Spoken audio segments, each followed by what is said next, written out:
बंगाल की मिट्टी पर पिछले 15 सालों से करप्शन, रेप, वायलेंस और घुसपैठियों का आतंक है। लेकिन अब बहुत हो गया। प्राइम मिनिस्टर नरेंद्र मोदी ने यह साफ कर दिया है कि बंगाल में अब सिर्फ सबका साथ और सबका विकास ही नहीं, अब सबका हिसाब भी होगा। यानी बंगालियों के खिलाफ गलत करने वाले अब नहीं बचेंगे। बंगाल में मैं एक और वादा करता हूं, सबका साथ, सबका विकास, और जिन्होंने बंगाल को लूटा है सबका हिसाब होगा। बंगाल को बर्बाद करने वालों को भी अब जवाब देना होगा। बंगाल को लूटने वालों का भी अब हिसाब होगा। बंगाल में 15 सालों से सिस्टम का गला घोंटा गया है। जहां एसआईआर एक्सरसाइज से जुड़े 7 जुडिशियल ऑफिसर्स किडनैप हो जाते हैं, पर राज्य सरकार को कोई फर्क ही नहीं पड़ता।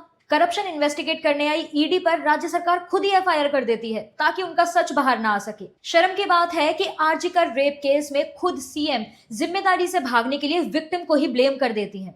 ममता सरकार ने न्याय देने के बजाय सबूत मिटाने और महंगे वकीलों पर करोड़ों रुपए फूंक दिए, और वो भी राज्य के टैक्स पेयर्स की जेब से चुराकर। एक तरफ मोदी जी हैं जिन्होंने आरजीकर केस विक्टिम की मां रत्ना देबनाथ को टिकट देकर न्याय की लड़ाई को सम्मान दिया, और दूसरी तरफ टीएमसी जिसने उन वकीलों को टिकट दिया जो कोर्ट में उस बेटी के खिलाफ खड़े थे।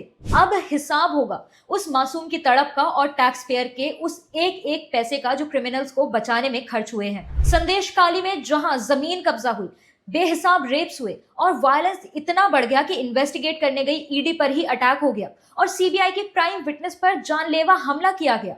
अब हिसाब होगा बंगाल में टीएमसी के इस गुंडा राज का। बंगाल में पॉलिटिकल वायलेंस किसी से भी छुपा नहीं है। खासकर महिलाओं के खिलाफ हिंसा और भी ज्यादा ब्रूटल होती जा रही है, और ये सब तब हो रहा है जब स्टेट की कमान एक फीमेल सीएम के हाथ में है। ममता दीदी ने वोट बैंक की भूख में बॉर्डर खोल दिए, घुसपैठियों को अतिथि बना दिया और बंगाल के लोगों के हक पर डाका डाला गया। अब हिसाब होगा हर उस घुसपैठिए का और उन्हें पनाह देने वाले का। रामनवमी हो या फिर शोभा यात्रा हो, हिंदू त्योहारों पर पत्थरबाजी और दंगे अब टीएमसी का रूटीन बन गए हैं। इसलिए अब हिसाब होगा हर उस पत्थर का जो हमारी आस्था और हमारे त्योहारों पर फेंका गया। तो दीदी, अब बंगाल की जनता चुप नहीं रहेगी। इसलिए जब हम बंगाल की रिसेंट हिस्ट्री देखते हैं तो ये सबका हिसाब स्लोगन ना सिर्फ रेलेवेंट बन जाता है बल्कि एक नेसेसिटी भी लगता है, क्योंकि बंगाल यूनिटी और डेवलपमेंट के साथ साथ जस्टिस भी डिजर्व करता है।